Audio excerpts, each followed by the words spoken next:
오늘 기자회견에서 밝힌 것처럼 저희는 뭐 어떤 식으로든 선거연합 정당이 성사되고 성공하는 게 중요하기 때문에 그것을 위한 논의는 언제든지 할 준비가 되어 있습니다. 그리고 시민을 위하여를 왜 선택했는가?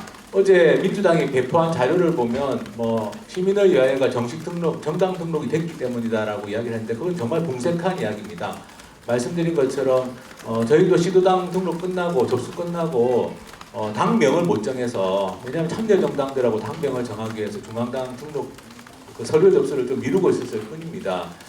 그래서 그거는 전혀 이유가 될 수 없고요.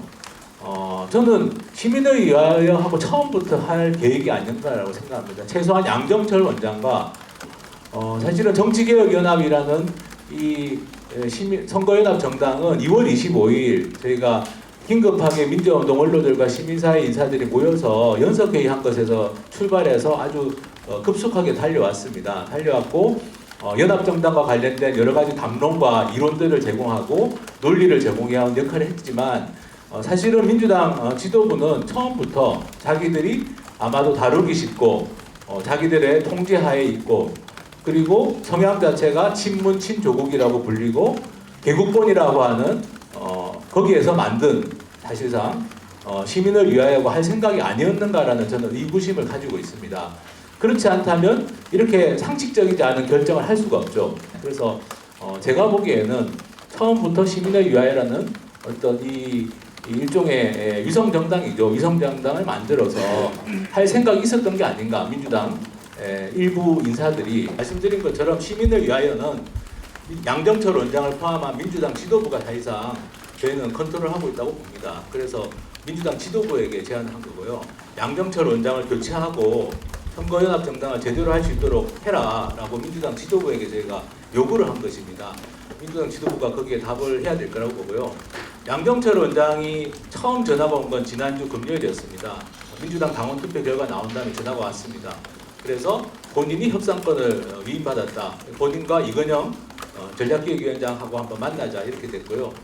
토요일날 다시 전화가 와서 화요일까지 시민을 위하여고 통합을 해라. 통합을 하지 않으면 자기들은 둘 중에 하나를 선택할 수밖에 없다라는 식의 일방적인 통보를 그때도 했습니다.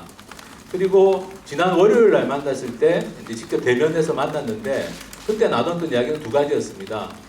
왜 정치개혁연합은 이 시민을 위하여 하고 통합을 했을 때 우려가 있는지, 그래서 통합이 아니라 민주당 지도부가 이런 정무적 판단을 해서 위성정당 논란을 막고 그래도 신뢰성과 객관성을 좀 보장할 수 있고 그리고 이런 조국 프레임에 빠지지 않을 수 있는 주체인 정치개혁연합을 플랫폼으로 하고 그리고 시민을 위하여 참여하고 있는 분들 저희가 충분히 포용할 수 있고 같이 할 수 있는 방법을 찾아보자라는 식의 얘기를 했었고요. 거기에 대해서 검토해 보겠다라고 했는데 어제 갑자기 일방적으로 개문 발차를 하겠다라는 통보를 한 겁니다. 그리고 또 한 가지 우려를 전했던 것은 신생정당들을 이렇게 검증되지 않은 상태에서 참여시킬 것이 아니라 녹색당이나 미래당처럼 그래도 활동을 해왔던 원내 정당이라고 하더라도 그런 정당들하고 우선적으로 협의를 하는 것이 필요하다라는 의견도 전달했는데 그것도 완전히 무시당하고 불과 하루 뒤인 어제 오전에 어제 보신 것처럼 정말 생긴 지 1년도 되지 않은 정당들을 참여시켜서 협약식을 한 겁니다. 그래서 이런 것도 사실은 미리 계획된 것이 아니었나 저는 그런 의심을 합니다. 왜냐하면 월요일날 오전에 만났는데 화요일날 오전에 이런 식의 일방적 통보를 한다는 것이 미리 준비가 되지 않았다면 가능한 일이겠는가라는 생각을 좀 해보고요. 어쨌든 그렇습니다. 네.